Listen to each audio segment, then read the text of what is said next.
Hello, and welcome to the Degrees of Success podcast.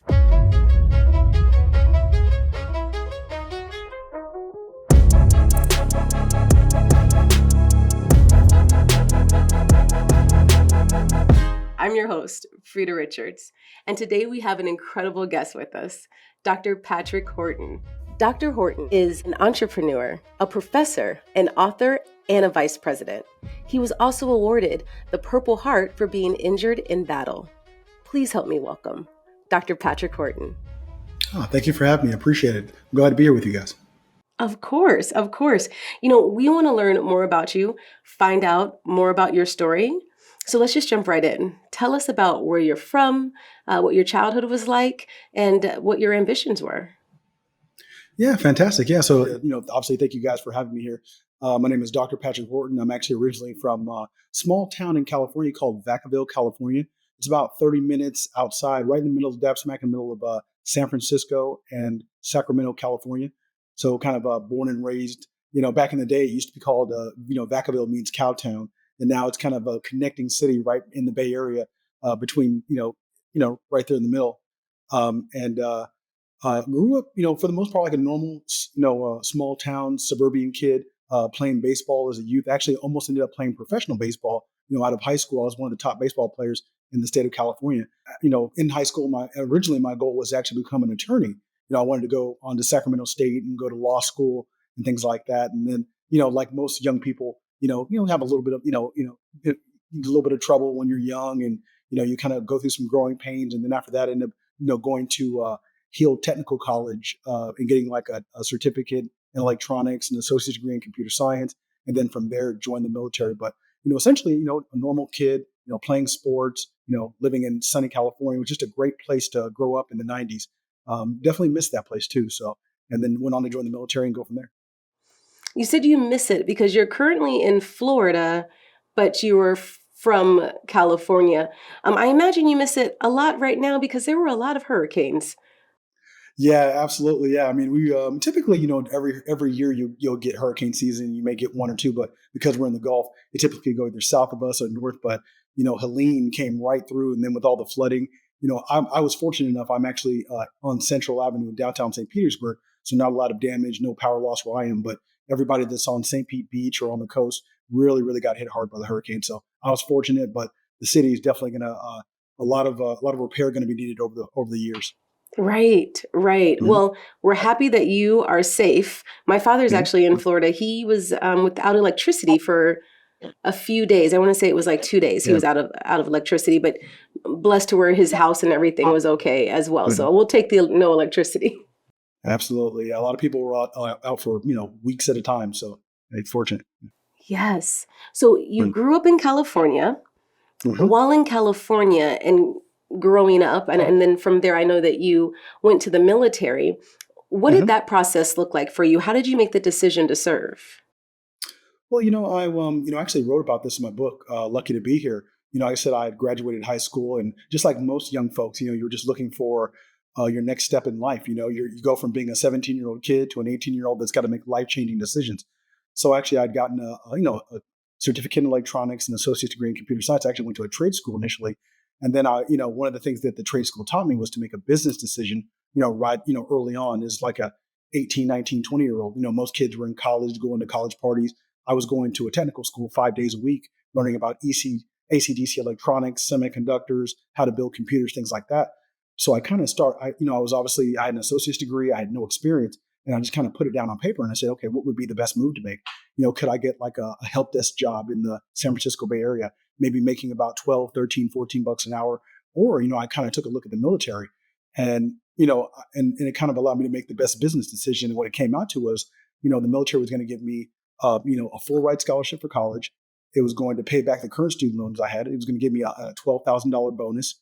It was going to give me veteran status. I was going to actually get to pick the career I wanted to join into, which basically would give me that work experience that I needed. I would become a veteran and then have access to all of the government's, organizational structure that would give you career success in the future. I mean, I would argue saying, other than going to a full ride scholarship to like, Harvard or Stanford, going into the military could be the best, decision a young person could make. I mean, think about it.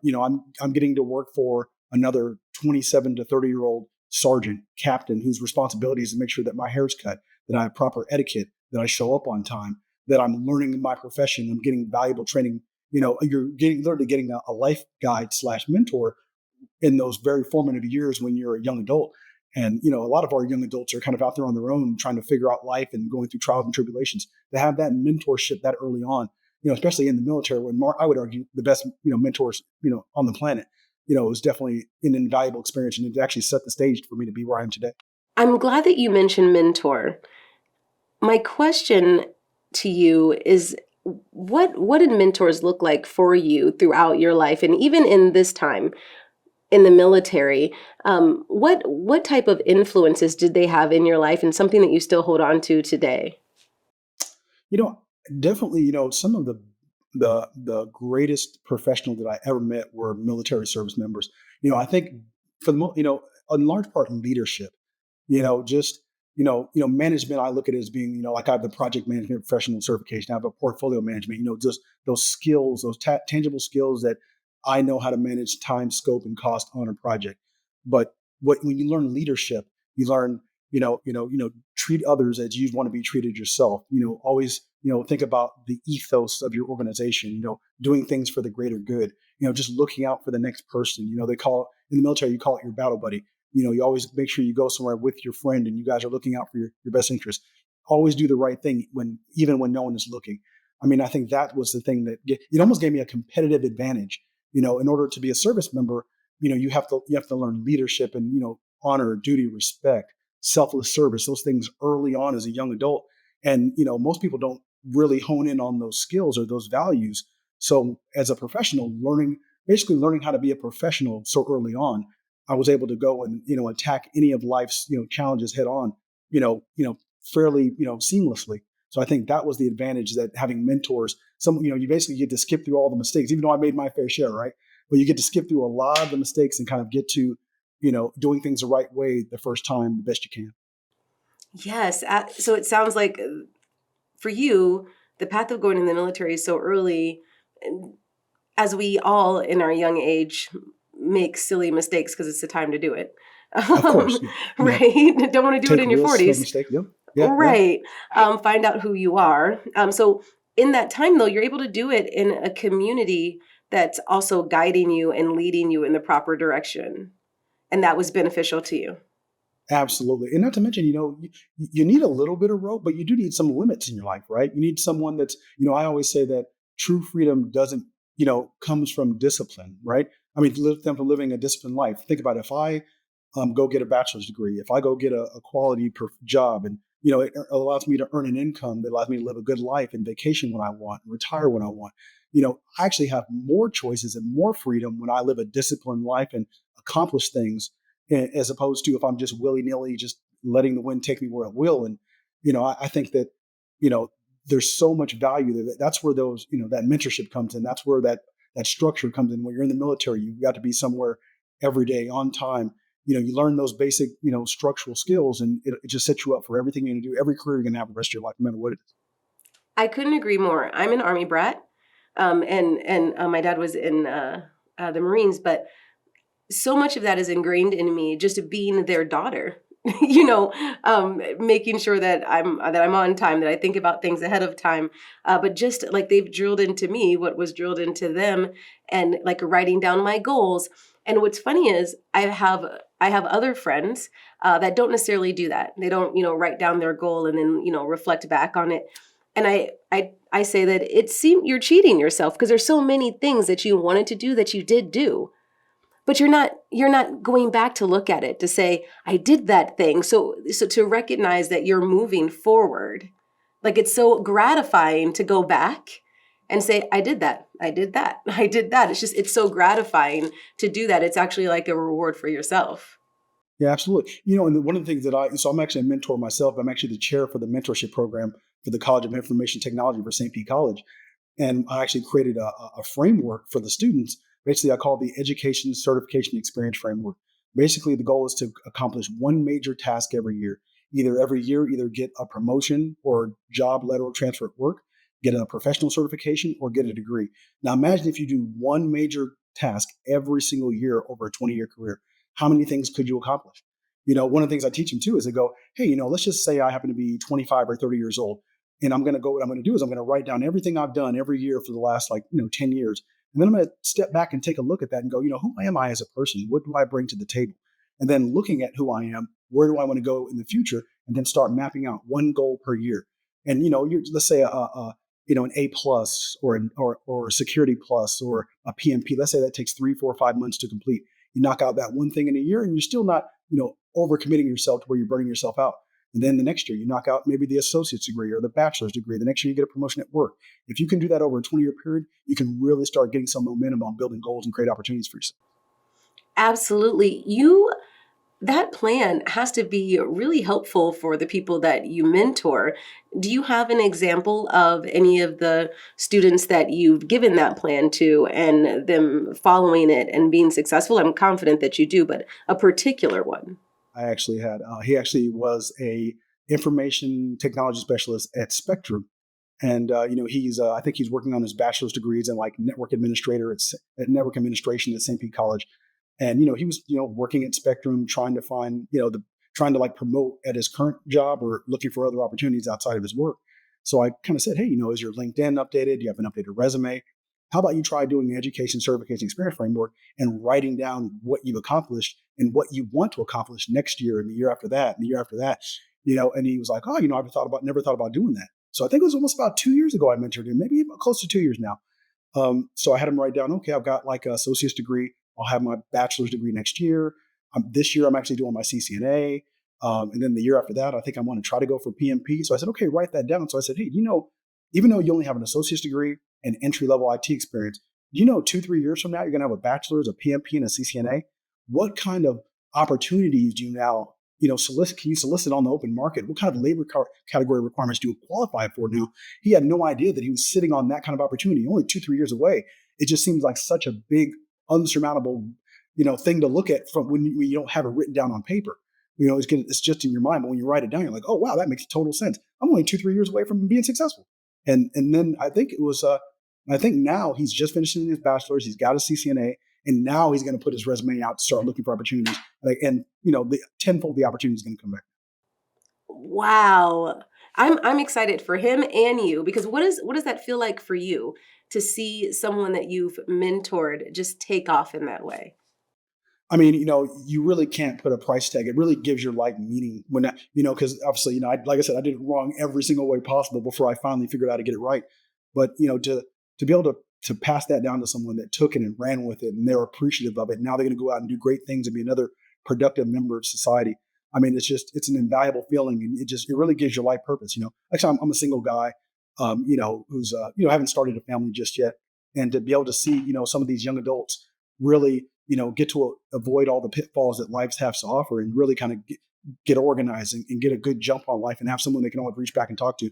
It really feels great. And like I said, I was able to help them create, little, almost kind of like Vista's executive coaching, like networks, right? Where, you get 3 or 4 people you're mentoring at the same time. One person worked for St. Pete College IT, one person worked for Spectrum, and now they're kind of growing through their career together.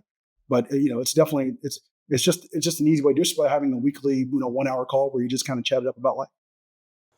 And you say that as if you're not still sacrificing your time and using your knowledge to lift someone up. And I know it for you, it could be just an hour, but it's clearly important time for these people's lives who you're touching and helping escalate them in their career. So that's incredible. I'm really excited for him, and for your business and your coaching business. But before we move there, I want to go back to you in the military because you were awarded the Purple Heart. Can you tell me about that experience and what led up to that? And actually, like I said, it was actually literally on the back cover of my book. I kind of write about it. It's so essentially my unit. I was actually in 3-7 Infantry out of Fort Stewart, Georgia, and my unit was tasked with, and I can't display too much, but my unit was tasked on basically taking Baghdad Airport. So literally deployed from Fort Stewart, Georgia, got to Kuwait, was literally involved in the invasion to drive up to Baghdad, take the airport. That was our objective. Basically along the line before we got to the airport, essentially, there was a series of explosions. You're engaged by the enemy, and essentially a tank barrel got propelled out of the explosion and hit me in the back and broke 3 of my ribs. I actually kind of tell the story. So literally, I was medevac from essentially Baghdad down to like northern Kuwait, and kind of put in like a field tent hospital. And from that location, I was actually on life support for about a week. And I actually didn't know if I was going to make it, at that point in time. The doctor kind of came by and said, "Hey, matter of fact, I had broken 3 ribs, and I had to breathe through like a breathing tool in order to keep my torso inflated so I didn't catch pneumonia." And I kind of sat there in my what could have been, my final, alive time essentially. And I Mm-hmm. started thinking about my life. I started going, "Hey, did I accomplish everything I wanted to accomplish in life? Did I go talk to that girl? Did I actually, really give my all? Was I a good citizen? Would I be someone that, my family would be proud of if this was my last day?" And at that point, my answer was no. And what I kind of told myself, I said, I was not necessarily a religious man, but I said, if you give me another chance, God, I promise I'll make something out of my life. And that in that moment of clarity, it just kind of said, wow, I'm, really, you know, allowed me to just kind of, wow, you really should live life with purpose and aggressively go after the things you want and live the best life you possibly can, and not just, dither away and just kind of be inconsistent. You really should try to make something of yourself. And that put my life on a different trajectory from that point on. So that makes sense why your book is titled Lucky to Be Here: How to Discover Your Purpose, Live with Leadership, and Find Success. So your book is essentially, I mean, clearly your memoir in regards to all the things that all things you went through in war, but then your passion for life therefore after. Is that right? Correct, correct. And I also dive into, the experience of a young man or young woman that's coming through, elementary school and high school, and some of the challenges and triumphs, defending yourself. And, if you do, early on, I can remember, I tell the story in the book, I remember being in 7th grade, and I came home with a report card of 3 Fs, 3 Ds, and 1 C. And literally, they say if you start behind, you finish behind, right? If you're the kid that doesn't get the lessons in 3rd grade, you're going to get to 4th grade, and it's going to be harder. It's not that the kid's a bad kid. It's just, it becomes progressively difficult. You do that for a couple of years, and before you know it, you're just sitting in class going, okay. And, I had to really kind of refocus myself back in life. Parents had to step in and get me back on the right track. But, watching myself go through that, I can kind of relate to some of the youth today and some of the challenges that they may be facing. And once how do you pivot out of that situation and then still go on to, I still went on to go to college and become a doctor and become a vice president and do other things. So that's where that book is almost like a blueprint, a roadmap to say, hey, I made every single mistake you can think of along the way, and I still was able to find, a path to what I consider success, and wanted to share that with people, as many people as I could. That humility and transparency really brings people, it really shines a light on the opportunity to be able to do it. A lot of people think that you need a certain level of privilege, a certain amount of money. I mean, the list goes on to the stereotypes or the illusions that we all can have in regards to what door we should be able to walk open, or what door we should be able to walk through and should open for us. And you're proposing, listen, I've done all the things. I'm very successful, and you could do it too. And I believe that what you're telling people through your book, through mentoring, through being a professor, and we'll jump into all of that. But being someone that people can look up to, knowing that it wasn't an easy path, Right. makes it attainable for others. And that is powerful, because you're probably encouraging people you didn't even know just when they're hearing your story. Yeah. There's an old saying that says, those who work the hardest always seem to be the luckiest. you know if you put yourself out there and you give it your best effort, you find mentors. I can remember being in the military, or actually being a brand new contractor out of the military, and seeing this big time CEO that's running this multi-million dollar organization, and I walk right up to him as a lowly wrench turner, help desk tech, who's out in the field doing satellite system installs, and was like, "Hey, sir, what should I do with my life? Should I get a degree? Should I go try to get this type of a job?" And you would be surprised and amazed how much people, how they feel flattered to be asked their advice, and they want to mentor and help, if you just show up, just a little bit of initiative, you never know who will take you under their wing and try to and guide you the way. And just a little piece of advice, can just change your trajectory just enough to just put you right on the right track. So it's very important. I also love that you just encouraged people to be humble enough to ask and be open to feedback. Mentors aren't there to validate your every feeling, right? They're not there to, tell you that everything's perfect and you're perfect and everything is good to go. They're there to give you encouragement and to give you, was it the corrective criticism, and to be, show compassion and show that they care and point you in the right direction. And if you can accept that, then, it's unlimited. There's unlimited the places you can go. You are so right. I've experienced that in my own career, in so many aspects of life, but constructive criticism at this point is almost what I want more than a compliment, right? Like, so tell me all the things that I did wrong so I can make them better. Right. Though I also, like everyone else would love a good pat on the back, but I have such a great drive, like so many other of our alums or students or prospective students here at University of Phoenix, that drive that's in you to be better, to do more. And so when I have someone who's very talented in their field, that's what I want from you. Like, give me all the good stuff. Tell me how I could be better, because your feedback is valuable due to the fact that you were a guru in the field. Right, absolutely. And that's the thing, right? Even if you did something right, was there an alternative method? If you're advising someone else, maybe it worked for you, but it won't work for the other person. There's always an opportunity to learn. And if you take that opportunity, what do they say? Knowledge is a compounding asset. Much like with finance, every dollar that you make, the snowball effect will take place, right? Well, if you learn a certain topic, let's say in project management, like time, scope, and cost, now that you understand those terms, what else do you understand better now? And do you continue to exponentially, in orders of magnitude, your knowledge will grow over time the more you end up learning. So that's why it's important to keep learning, so that way you can learn more, learn faster, and see concepts that you would never otherwise know were there. You've left the military and went into civilian business world. Tell me about that transition and what that looked like for you. So, like I just said, so actually, I joined the military in 2000 and, went to Fort Stewart, and literally I did 3 combat tours in 4 years. So I was maybe, I think, 21 years old when I went to Kosovo. Then 23, I did the Iraq War, got a Purple Heart, got wounded, came home, went back to Iraq again in 05 for another full year doing, basically communication support, 437 infantry out at, 5 Falcon Baghdad and the actual invasion itself. And I found myself at 25 years old going, wow, I've already done 3 combat tours in 4 years. Maybe it's time for me to, get a regular help desk job and, eat my grilled cheese and drink my tea in my cubicle. Had enough excitement in life right now.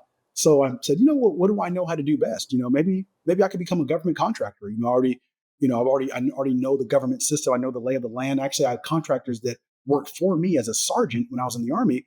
So I was like, I kind of met a contractor. I started networking when I was a sergeant. I said, hey, a contractor would come to my location. What did they say? Sometimes you have to do things for free before you can get paid for it. Right. So basically, I volunteered to learn a new skill set. That he was installing like navigation systems, like Blue Force trackers on like Humvees and tanks and things like that in the field. And I said, hey, let me do that job for you. So he gave me an opportunity to do his job for him, the contractor job. And then eventually, when I got out of the military, an IT company, Proactive Communications, actually, heard about me through my captain, my commander at the time. And then I ended up getting out of the military, driving my Ford F-150 from Savannah, Georgia to Killeen, Texas, interviewed in Killeen, Texas. And then by the time I drove home to California, I had an acceptance letter in my inbox. So then instead of going back overseas to Iraq as a soldier, I went back as a satellite systems installer contractor back to Baghdad, Iraq, where I started installing satellite systems for the DoD, in Baghdad, Fallujah, Ramadi, and really got my contractor chops underneath me essentially, and started networking. And then, you get a help desk job there, then you're like the help desk manager, and then you just kind of continue to, grow from there. What inspired you to go back to Iraq? You were injured, 3 ribs. On your possible unalive bed, Right. and then you get better. You come home, you get better, and then you go back. Mm-hmm. Tell me what's happening in your mind, because I'm to be completely transparent with you. Now, I'm an Army brat, not necessarily an actual service member, so I'm not as brave as you all are.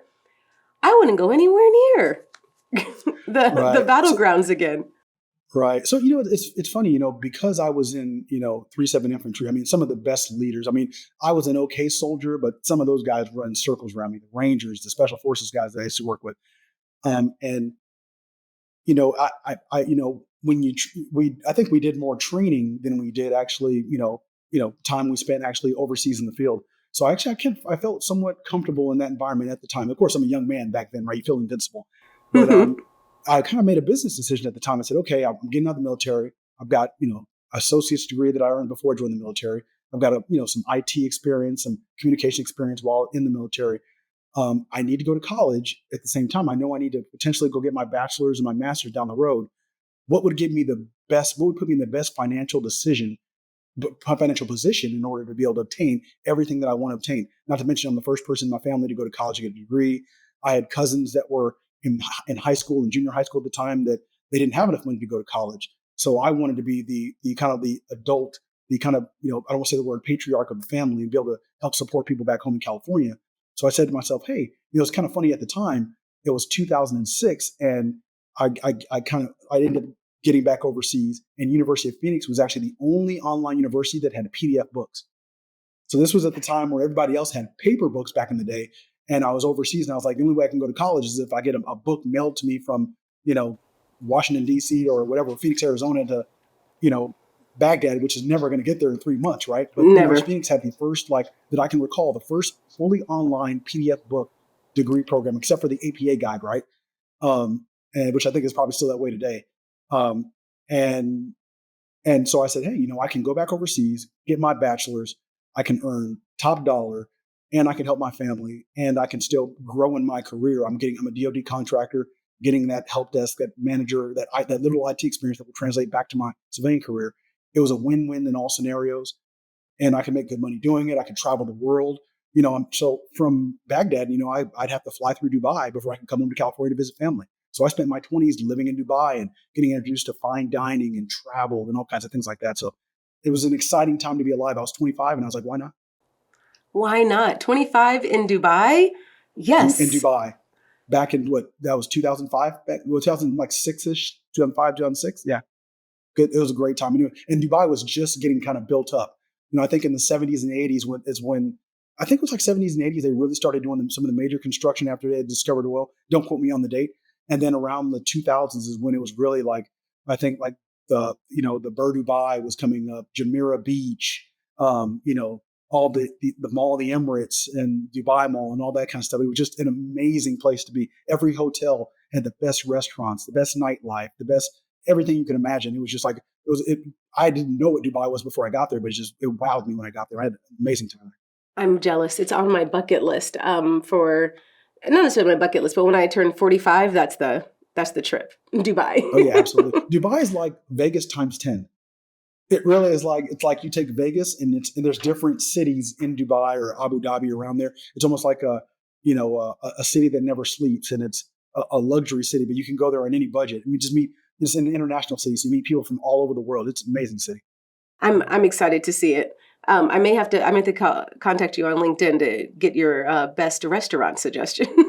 I'll give you a lot of good restaurant recommendations. The movie theaters out there, the mall's amazing. We got ski slopes inside of malls. Oh my goodness! I think it's like the Emirates Mall. They've got like aquariums at hotels. I think it's like the Dubai Mall, where like you're in a hotel and your whole room's like an aquarium. I mean, it's just outrageous. It's preposterous. It really is. It's amazing.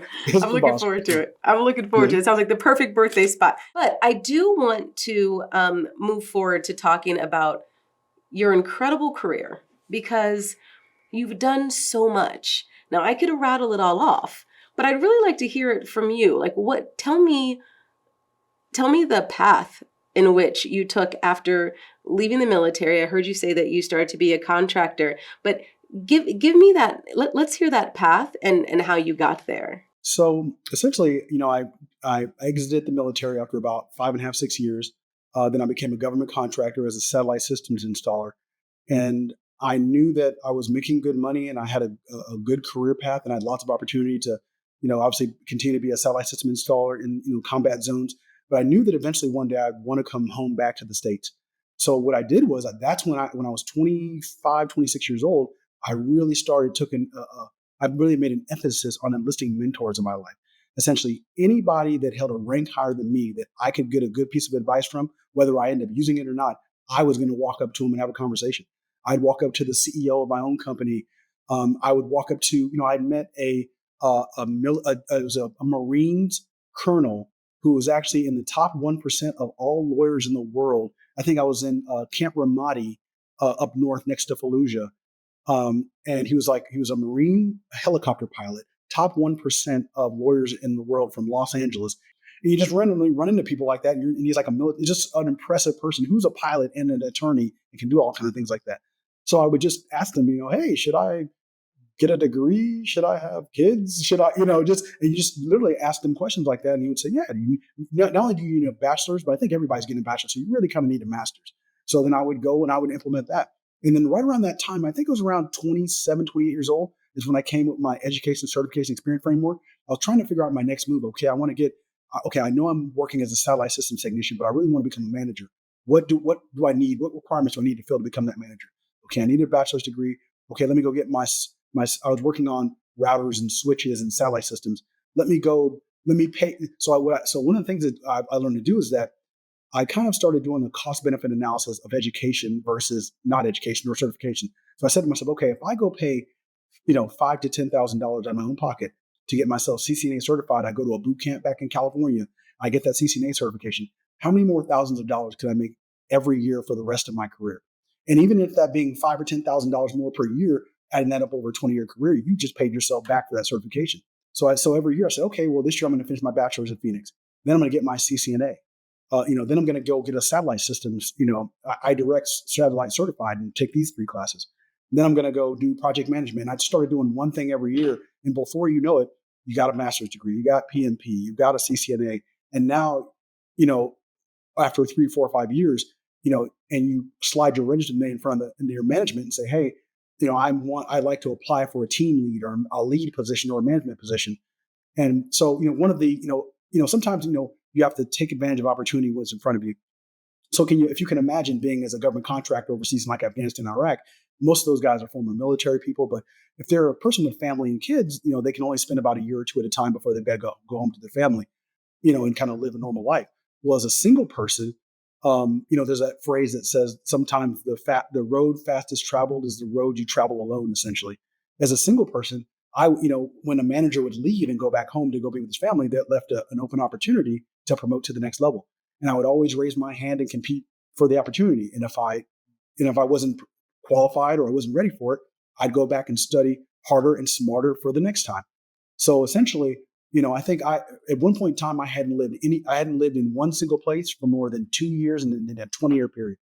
So I would go from Iraq as a satellite system installer. Then I would go to Afghanistan as the site lead. And then I would go back and work in the network operations center at Fort Hood, Texas. And then from there, I'd come back to,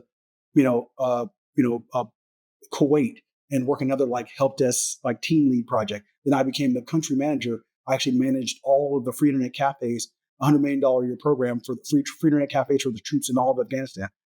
And then from there, I went to Qatar for 2 years and I managed like another network operations center as a project lead. Then I went to Hawaii and managed all the Pacific IT systems for like the State Department out of Camp Smith. And then from there, I came to Tampa and became a program manager. And basically every 2 years, every 2 to 3 years, you want to be looking for some kind of a promotion or lateral move, something to continue to diversify your skill set. And I just kept taking every opportunity that was offered in front of me. I figured the worst case, if I failed, I could just go backwards, or I just continue to do what I'm doing until I gain more experience. But essentially, every 2 to 3 years, I was able to try to take one step forward, either a promotion, certification, or a degree every single year for about like 15, 20 years. I did that. That is so I hear 2 great pieces of advice, one of which you gave before when you were talking about mentoring to either get a degree, a promotion, or a certificate every year. But I also just heard you say, in a position, you should be there for 2 to 3 years before you're looking for your next move, whether it be a promotion or at another company. Why is that? Well, you figure, right? Let's just take anyone's career. Let's just take a 10 to 15 year career. If, let's just say I'm a system administrator and I do a system administrative job for like 10 years or so. Granted, you're going to be the best system administrator, on the planet or in your area of responsibility. But let's just say I do a system administrative job for 3 years. Then I go do an information assurance job for 3 years. Then I go do a network administrator job for 3 years, excuse me. So that's 10 years now. I've done three different, functional duties essentially, in the field of IT. Now it comes time to get promoted to the site leader, the project manager. Who do you think they're going to pick? Getting into management isn't just about being really good in one functional area. It's about knowing about, you need to know about finance. You need to know about operations. You need to know about the technical side. You need to be able to put it all together and then be able to make recommendations to your senior leadership. But if you've only done one thing for 10 years, are you doing a disservice to yourself? I don't say, I kind of use the phrase, take every promotion that they offer to you, but I think that there's it holds some value. The way you get to the C-suite one day isn't by being in one job for 10 to 15 years. It's about every 2 to 3 years. Because think about it, after about 2 years or so, you pretty much have mastered that skill set, so to speak. You may be able to grow within that skill set, but about 2 to 3 years, you've about to mastered it. Now it's time to laterally transfer to the next thing. And then you bring up a team behind you and you give somebody else an opportunity. But every 2 or 3 years, you should be looking to, you give your company the first opportunity. Hey, I've been a system administrator for 3 years now, doing the same exact job. I'd like to be a system administrative manager, or I'm managing maybe a couple of people doing the same things I used to just do. If your company can, if they have the growth and the opportunity, then you stay there. But if not, should you consider, other greener pastures? Maybe, maybe not. But I think that about 2 to 3 years, that's a good strategy for how long you should be doing a job. That is really great advice. And it's great advice coming from someone who clearly is running a mentor program very well, leading other people to having successful careers. And also, you have your own YouTube page where you do something very similar. Is that right? Correct. So I called it like a strategic career building with Dr. Patrick. And what I do is I basically kind of teach the building blocks on building a six-figure career from scratch. To say, hey, if you have absolutely nothing, or let's say even you're transitioning from one career field to another, how do you choose a career that's good for you? Maybe, you can talk a cat off a fish cart, right? So maybe you're good for sales. Maybe you enjoy tech.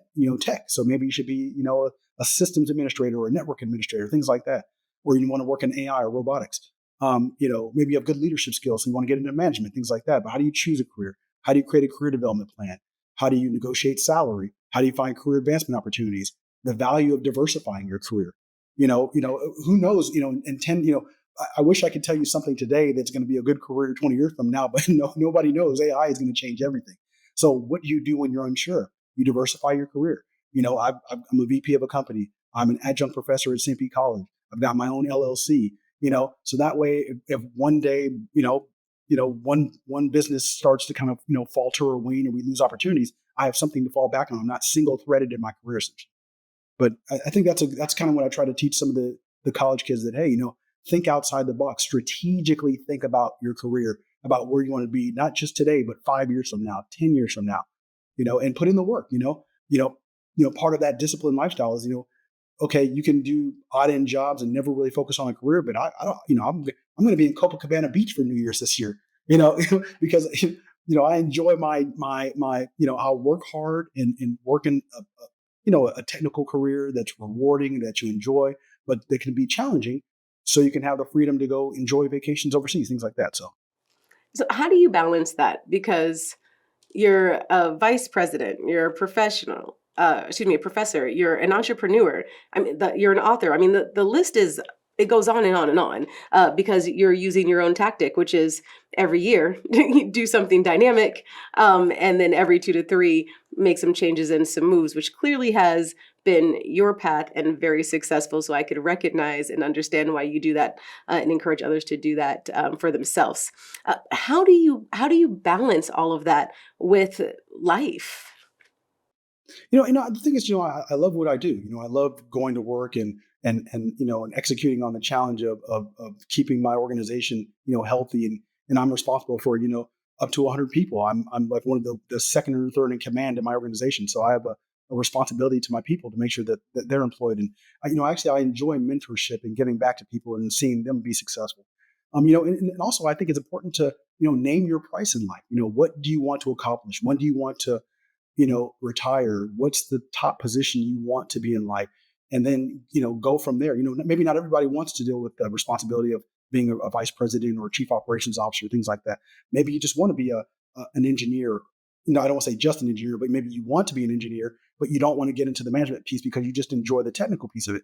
So name that goal and then just write down the things you need to do to accomplish it. And then just spend the next couple of years.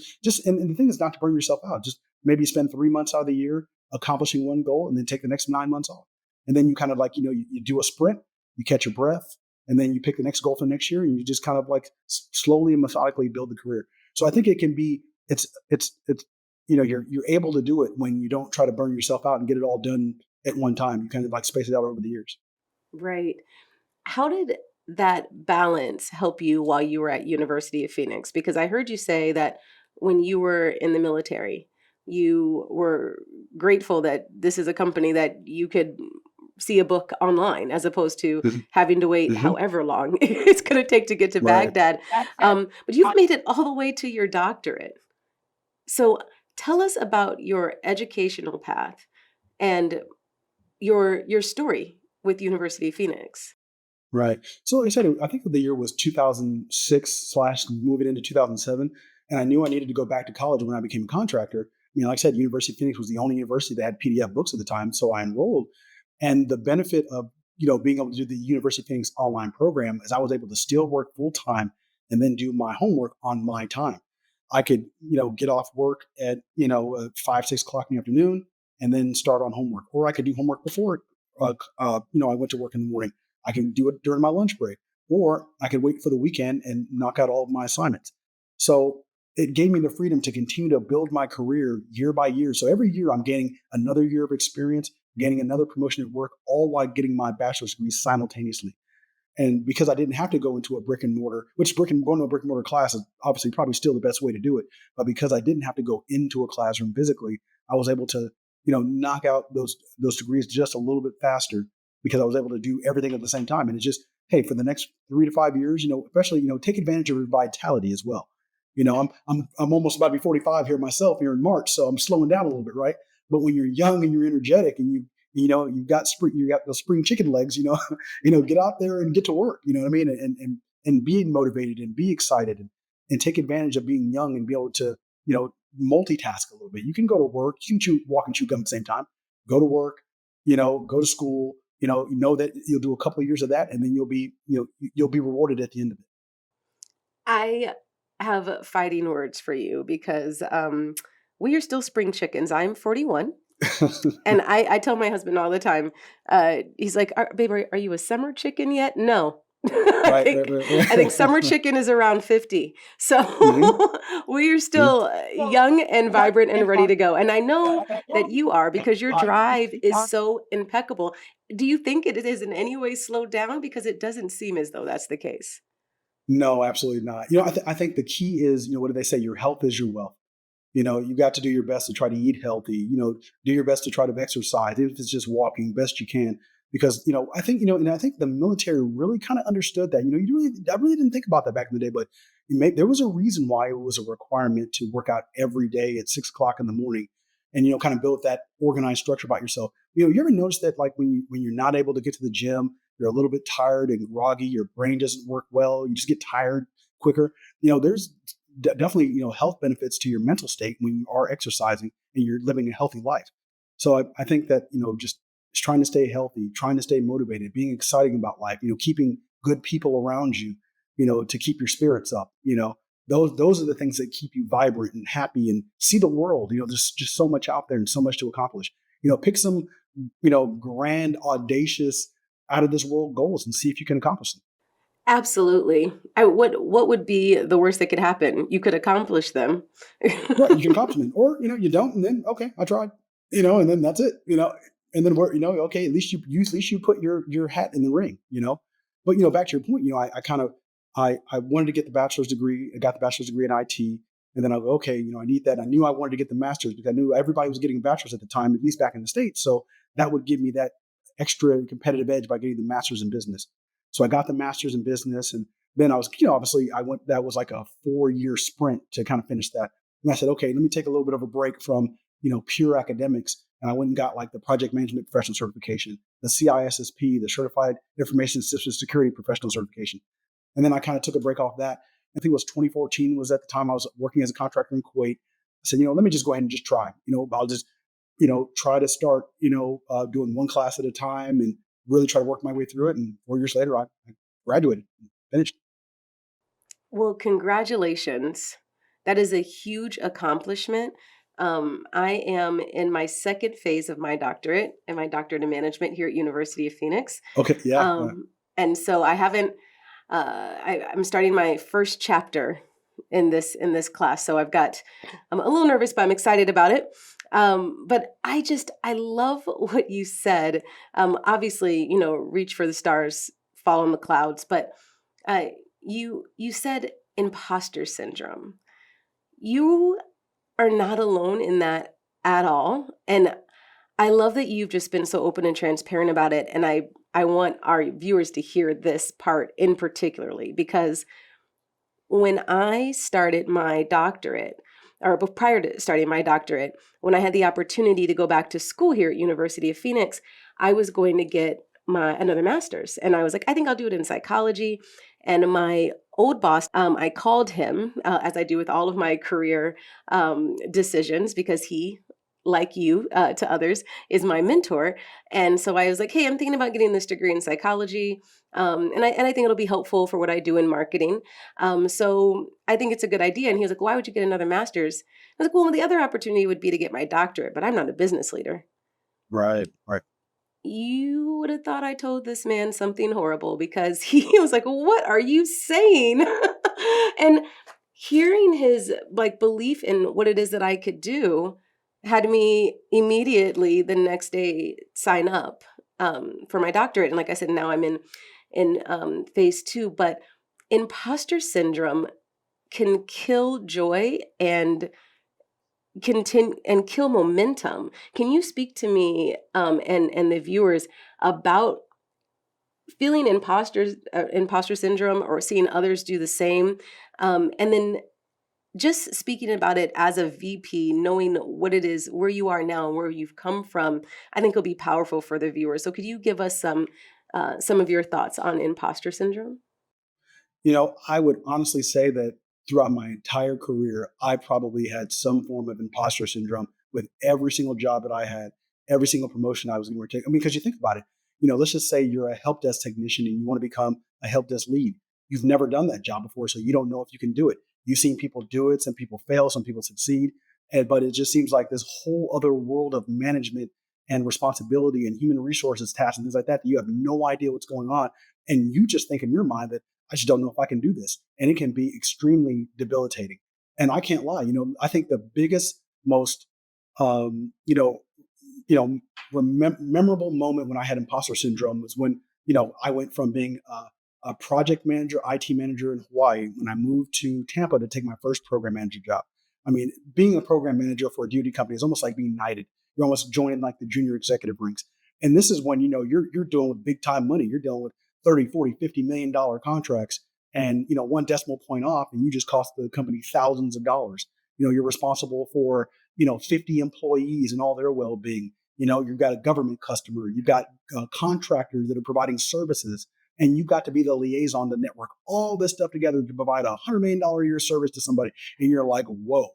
And I can remember, and I'll be frank, I was actually dating in a relationship in Hawaii, and I was thinking about, wow, I'm getting offered an opportunity to interview for this job.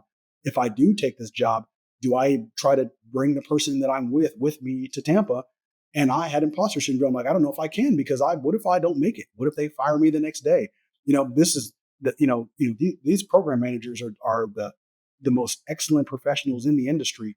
And I don't know if I'm qualified to even do that. I could get there 3 months later, and they're all going to, you just think someone's going to discover that you're the most incompetent person in the world. And they're going to be like, how did you get here? What are you doing? Go back where you came from. And you feel that way. And then you get in there, and then the first 2 or 3 months, it's rough. You're learning all these new concepts. You're learning how the structure works. And then you just kind of start getting a little easier. And I think that the key is that it's okay to like feel that little bit of insecurity, but you just got to lean into it with experience. You do it enough times and you'll get better at it. But it's definitely I believe it's a real thing. And I've had it every step of the way in my career. You just got to fight through it. You just got to know that it's going to come. You're going into new territory. You're going to learn a lot of new things, but you just got to focus and put your all into it and then let the chips fall where they may. And then one of the things I've learned is that you actually get better at learning as you go on. So I would say that, like, for example, right, my GPA for my bachelor's degree was like 3.0 or 3.2 or something like that. Then for my master's, it was like 3.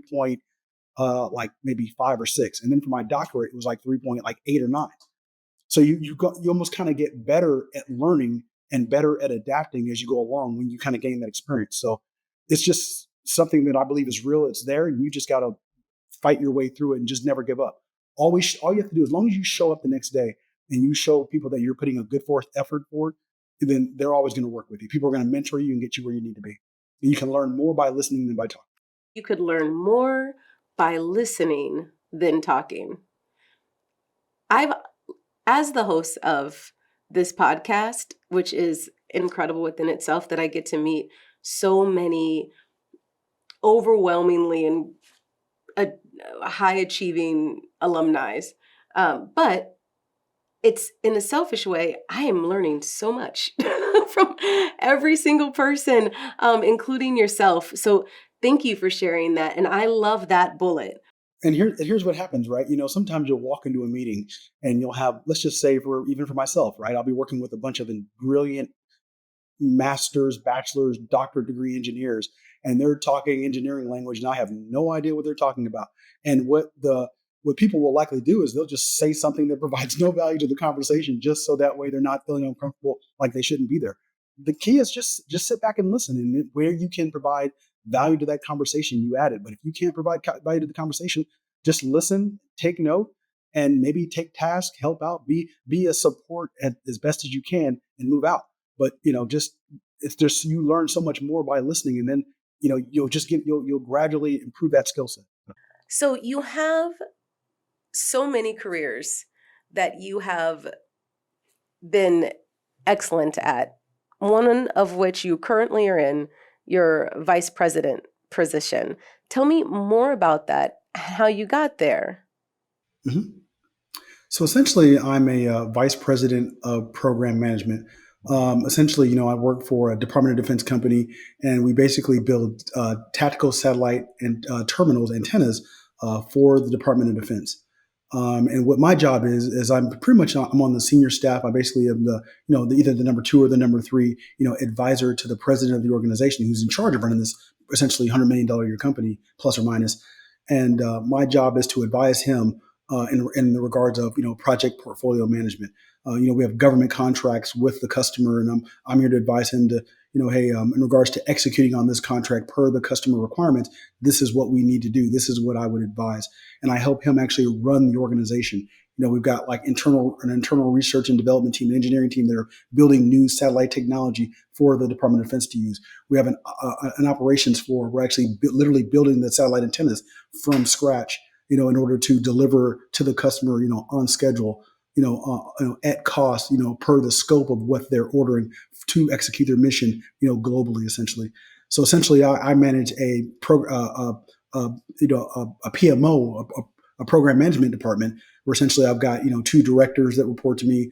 I've got a couple of program managers, and we essentially help manage every aspect of the organization, and to understand, to ensure that we successfully execute on our mission, for our owners, for the owners, for the senior leadership, the corporate leadership, things along those lines. So as VP of program management, I essentially make sure that hey, strategically, are we executing to that mission? Are there any benefits that we can gain? Hey, we're doing the satellite systems. Are there opportunities to get into new markets and provide other services for the Department of Defense, for international partners, things along those lines? So, you've got project management where, hey, you're going to buy and sell one cell phone to a person. That's a project. You've got program. If you've got a cell phone and you've got a computer, you put those together. That's a program. How can I leverage those two businesses to gain benefits from them? Then you have a portfolio, which is almost like organizational strategy. How do I get, the governor, or not the governor, but our congressman to, allocate monies to certain defense programs, or in order for me to probably go after that kind of funding. But strategically, how do you work in your industry? Essentially, that's not exactly it, but it's essentially along those lines. And I've worked my way up from being the help desk guy. Literally, I started from being a help desk guy to the manager, to the project manager, to the program manager, the director, to the VP, and I've basically been through every level of it to now be where I am. And I've been a VP for about almost 4 years now, coming up on 4 years. I imagine it was a goal at one point. Yeah, absolutely. It's funny. I can remember being a country manager in Afghanistan, and I got invited to Stuttgart, Germany, where my program management office was, and it was like a big Colorado. Imagine being in like New York City, and you're seeing some big, luxurious, office tower, and you walk in there and you see all the cubicles and everybody's dressed all professional, and I'm a guy from the field wearing cargo pants and a polo and a jacket. And I'm in Germany, and you're just kind of walking in that office, and you're like, wow, one day I want to be able to work into a program management office. That was my dream one day back in 2012. I think I wanted to be part of a program management office where I wanted to gain those ranks, and was kind of working on the degrees and the certs back then. And then now to have actually walked in that office and seeing that big time VP running that organization, to actually being the person that's actually in the VP position, it's just definitely an amazing journey. Wow. That is an amazing journey. You wrote it down, you made it happen, and you are a VP now, just as you said you would be. So that clearly shows that your pattern is working. Along with that, you're a professor? Absolutely. So yeah, so just kind of on the side, actually I'm an adjunct for St. Pete College. So pretty much I work as an online professor, and then also for the university, I'm also the chair of the mentorship program. So I think like the IT program for CCIT, College of Computer and Information Technology, we've got about 8,000 students. And what we did was we created a mentorship program to say, hey, for any of the students that want a mentor, basically submit your name and your information, and we're going to pair you with an industry professional in that industry. And for the semester, you're going to have weekly calls with that person. You're going to create a career development plan. You're going to choose your career. You're going to, write down your goals on where you want to go. You're going to get advice from someone in your field that's doing what you want to do one day, and you're going to get someone to mentor you. And what my job was, like I said, I created basically that online digital training program, and every student that signed up for the mentorship program, I gave them free access to it, just so they can watch the videos and get some of those basic frameworks on how to build that career. So, I just kind of, I worked with the dean for the School of Computer Science for St. Pete College, and we just kind of basically support the students. And every semester I'll get like maybe 4 or 5 students that'll have like weekly calls with them, and kind of just mentor them and kind of help move them along their path. And you provide your program to them for free? Correct, yeah. Impeccable. I love your heart for people. I think that being a servant leader, having a good heart for people and wanting others to achieve as well, like not the crab in a bucket concept, right? Right. I've said this before. Every alum that I've interviewed thus far has the same mentality, and they're all very happy with where they are in their career. And to others, I'm confident would be seen as successful. And that is how I personally view to them. And I think that truly, when you have that heart, it's almost impossible for you not to be successful, because you're working so hard on ensuring that others are set up for great success, that you're also aligning yourself to that same success. Would you agree with that? Absolutely. It's almost infectious. I can remember being the kid running around, Vacaville, California, and the parents in the neighborhood, whether it was a baseball coach or, a teacher or just a parent in the neighborhood that would take me in and teach me little life lessons. Every step of my career, I've had great, amazing mentors. Actually, I dedicated a chapter of my book to mentorship. And I think I probably outlined maybe 20 mentors that guided me along the way, gave me my first job opportunity, would talk to me every week about being a good leader and a manager, and what it meant to be a good man, and different things like that.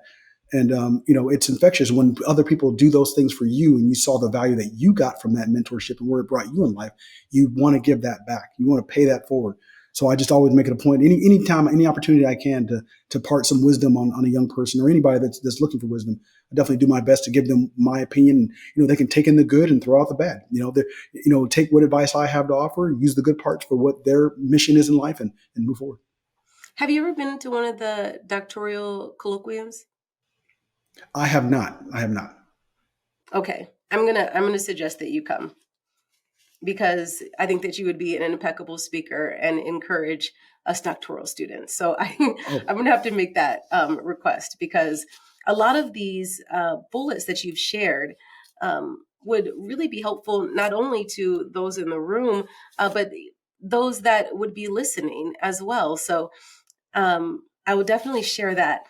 Speaking of you creating programs, you are an entrepreneur as well, and we chatted for a bit about your YouTube page.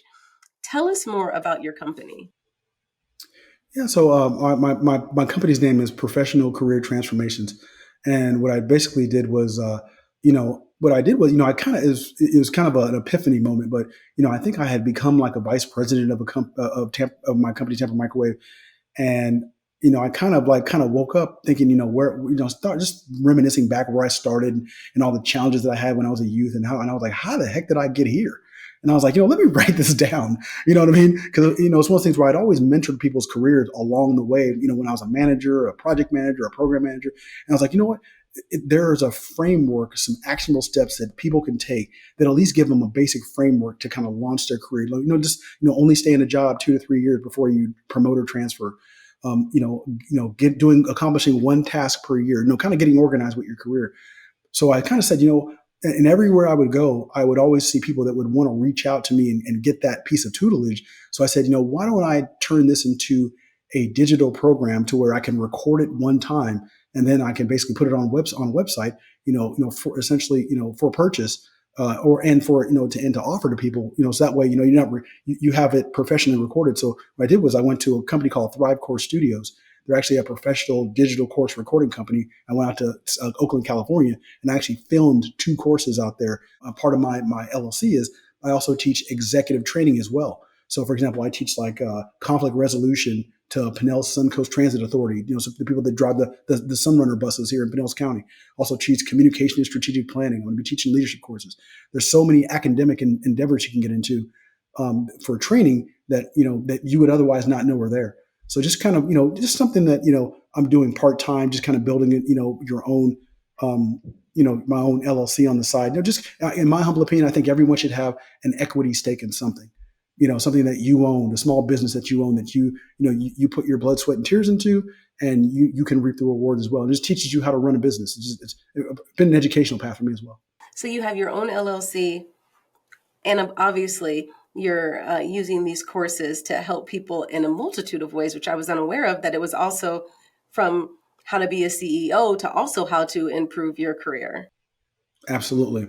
So how do, if you're entry level, if you're coming out, so basically what I structured, I said, hey, if you're coming out of college, this is how you should, use your college years to gain the maximum amount of either search credentials while you're in college, and then enter the workforce. If you're coming out of the military, these are your advantages from being in the military. Your veteran status. You worked around multi-million-dollar companies.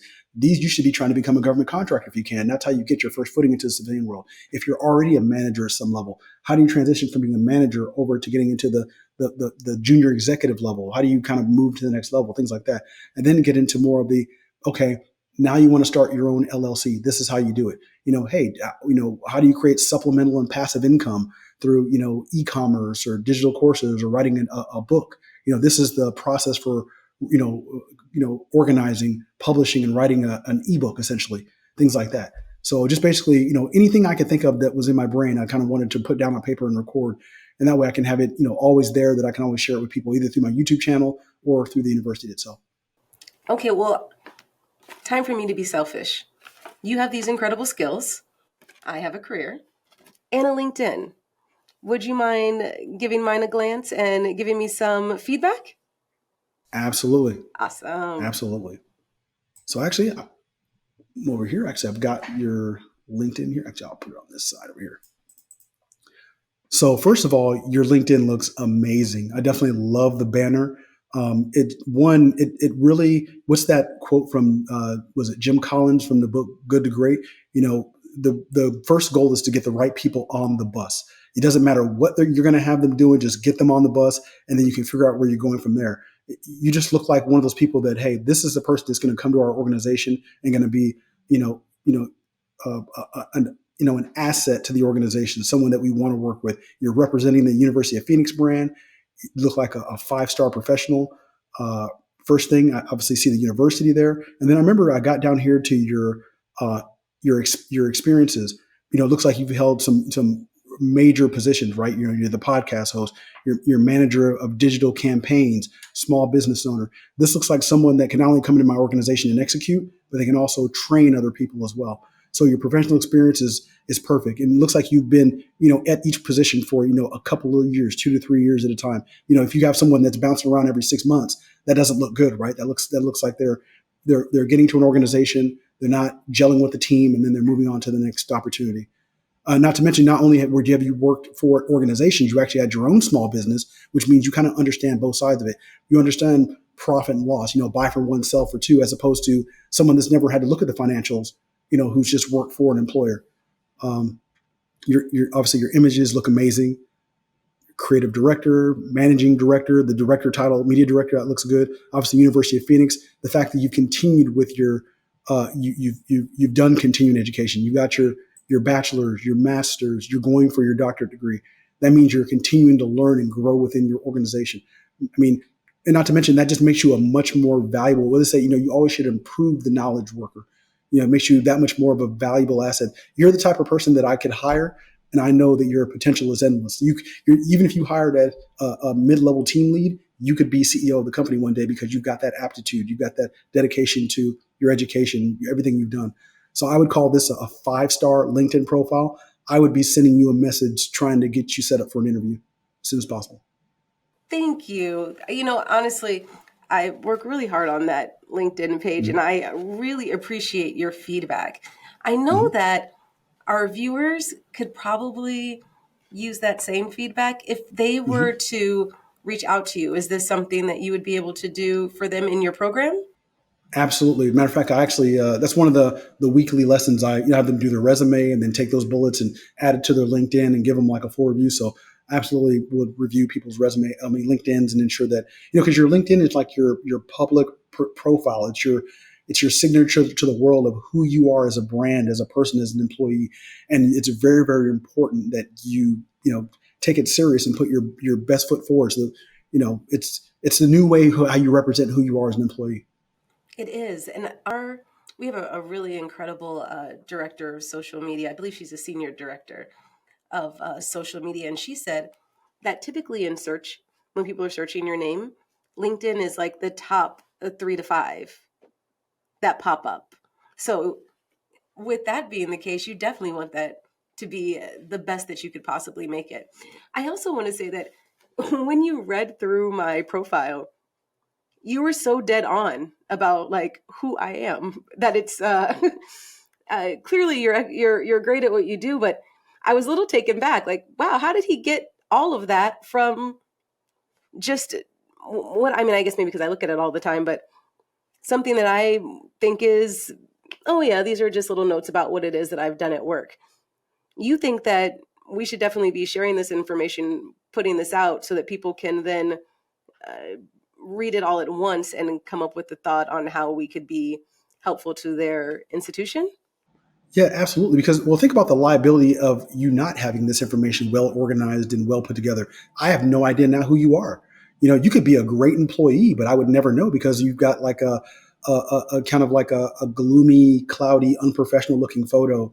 You're not proud of the organization that you're working for. So are you going to really, like our ethos is connecting heroes, protecting lives. Are you really going to be about the brand of the organization, things like that? So this just really says that you're a team player, things like that. And you could be a team player, but if nobody knows it, then you don't exist. And it's you may exist to your small circle of people that know you intimately, but the world is out there. There could be a company in Dubai that's looking for this 5-star professional that wants to pay you $1 gazillion, but they don't know you're there because you're not publicly represented. And that's the value of social media in general. And I'm an old head too, right? I'm still kind of catching up on myself on it when it regards to, some of these social media platforms, things like that. But that's the value you get here. You're going to get a look. You're going to get a phone call back and taken seriously as someone that could be equally as qualified as you and doesn't have that profile. You just pass through their profile and wouldn't think twice. Thank you for that. I think that that's really great feedback, and the accessibility for people to be able to work with you to polish that first look Right. has to be just an unparalleled opportunity to be seen as a leader in their organizations. So Absolutely. I love that that's what your company does. What if they did want to take advantage of your services, where would they go? You can go to Amazon.com and look for the book Lucky to Be Here. I have my whole life story and lots of good lessons on how to build leadership and find success in your life, things like that. But yeah, I definitely have a decent digital footprint myself. And I look forward to working with anybody that may be interested. I definitely have a lot of good wisdom to share, things along those lines. So, well, that is clear. Thank you for just sharing your incredible journey from your childhood to your journey with the military, being awarded the Purple Heart, and still thriving and driving all the way to achieving your goal to vice president, author, professor, and entrepreneur. Thank you so much for just giving us a glimpse in on what that looks like. Absolutely. Thank you so much for having me. It's podcasts like these that, you never know what young person that's having a difficult time in life may get to watch something like this and relate to it, or someone that's getting ready to turn that corner that's at University of Phoenix or out there in the community, that this could help so much. So thank you for giving me the opportunity to be of service to your audience. So thank you so much. Of course. So the floor is yours. If there's anything you want to make sure that our viewers take away from this episode, what would that be? I would say that, live life with gratitude, attack it vigorously, make, bold and audacious goals for yourself in life, and live life unapologetically on your terms, and, be a good person and look out for the next man, and be a good mentor and a good role model and things like that. Give your best in life, and good things will happen. So, like I said, luck, was fortune favors the prepared. The people that work the hardest always seem to be the luckiest. If you put in the effort in life, you'll definitely get the return. So, and it's definitely rewarding on the other side. You'll definitely feel much better about yourself. So, just good luck to everybody. And if you ever need anything from me, let me know. It's funny. There's a quote I heard today. It said, I can't remember who it was, but it said, a bottle of water costs $1 in the grocery store. It costs $2 at the gym. It costs $4 at the airport, and it costs $7 on the plane. And it's the same exact bottle of water. Sometimes in life, sometimes you need to appreciate yourself because maybe you are the right person. You're just not in the right location. You're not in the right position. Sometimes you may be valued at $1 over in this location, but you move somewhere else, take another opportunity, and someone will value at $7. Just always be willing to move to the next opportunity if you can, because the next place will value you. So that's always a good piece of advice. Right? That's an excellent piece of advice. So know your value and know that another company is willing to pay you for it. Right. Absolutely. Okay, we are going to move on to rapid fire questions. One of my faves. Mm-hmm. So let's find out first, a book that changed your life. Oof. I would say Positive Intelligence by, I can't remember the author's name, Shahzad something. It's actually in my book, but Positive Intelligence. Basically, don't let your mindset saboteurs sabotage you in life. Always think positive and build your positive, almost like IQ, in order to always have confidence in yourself to accomplish the mission. That's good. Early bird or night owl? Definitely an early bird. I get up at like 6 o'clock every single morning, whether it's the weekend or not. Just after my 5-6 years in the military, you just get used to it. And, so I try to go to the gym in the morning, try to do everything. So Early bird. Everything in the morning. Oh my goodness. I think Yep. all military people are morning. Yep, absolutely. What is your go-to productivity hack? Ooh, I would say the reward. What's the word phrase I'm looking for? Almost like the reward method, so to speak, right? So let's say I need to study for like a PMP exam. You could sit there for 4 hours and just stare at a book, but then you'll tire yourself out. What I do is I'll read like 5 pages and then I'll reward myself with a YouTube video. Then I'll read another 5 pages and reward myself with like maybe I'll go to the gym or go get a bite to eat or something like that. But basically, use the reward method when you're studying for exams. Don't try to do it all in one sit because I think you can only sit down for like an hour or so before you stop retaining information anyways. But break it up with some kind of reward. Treat yourself. You do something good. You do some kind of piece of knowledge or reading or literature. Treat yourself with something that you enjoy, and that'll help you get through, let's say, a 300-page dry book, so to speak. Oh my goodness. So treat yourself. I love that hack. Best advice you've ever received? Oof. Best advice I ever received was from my Uncle Willie. If you wash your car, it runs better. You ever think about that? You ever have like a dirty car and then you take it to the car wash and you wash it and it just kind of like feels like it just drives better. And you're like, I did not get maintenance on this car. It just runs better. Well, the same thing applies to people. If you dress nicely, if you're well groomed, you just run better. So if you wash your car, it runs better. And that's a good piece of advice for life. That is an excellent piece of advice because my, counselors will even tell you, my actual counselor told me, get dressed up and go outside. You'll just feel better. Just try it. And it's so true. Right. The aura you get back from people look at you and they smile because they appreciate the effort you put in. You're an attractive looking person because you're well groomed, you're well dressed. Or if you walk outside looking sloppily, how do they look at you? They're like, yeah, So, it's, if you wash your car, it runs better. I don't know why it works like that. If you wash your car, it runs better. That's good. What's your favorite go-to karaoke song? Oh, I do not do karaoke. I try to not sing as much as possible. If I'm randomly working in the Philippines on a work project, because it's huge out there, I'm trying to remember. Not very big. Probably something old school though. I grew up listening to like Gap Band, Daz Brand, Isley Brothers, a lot of the old school R&B. Really grew up on that. Like every Sunday there was a barbecue at my house, and that's what we played. I miss the old. Definitely big on some of the good old school music. The good old school. So what's on your cookout album? On your cookout playlist? Oh boy. Oh yeah, a little bit of Rick James, a little bit of Prince. Like I said, Gap Band, Daz Band, Kool and the Gang. A little bit of Run DMC, the old stuff. Yes. Definitely a lot of old school music. Yeah, absolutely. A lot of yeah. Can't go wrong. A little Al Green. Gotta have Al Green. Oh yeah, a little Al Green, Teddy Pendergrass. There we go. Yeah, you name it. I love it. And lastly, your personal motto. I would probably say, don't really have one off the top of my head, but I would definitely say work hard, play hard. Reward yourself. If you're going, I think you can create a good balance in life. If you're going to go out and you're going to try to finish your degree, obviously do everything responsibly, but, treat yourself with a good weekend away where where you go on a vacation where, you can't take it with you, right? Go take yourself to Ruth Chris and buy yourself a steak dinner just for you sometimes.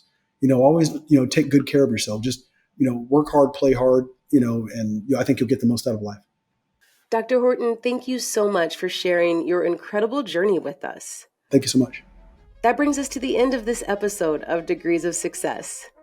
Don't forget to like, subscribe, and comment. I'm your host, Freda Richards, reminding you that your next chapter just might be your best one yet. See you soon.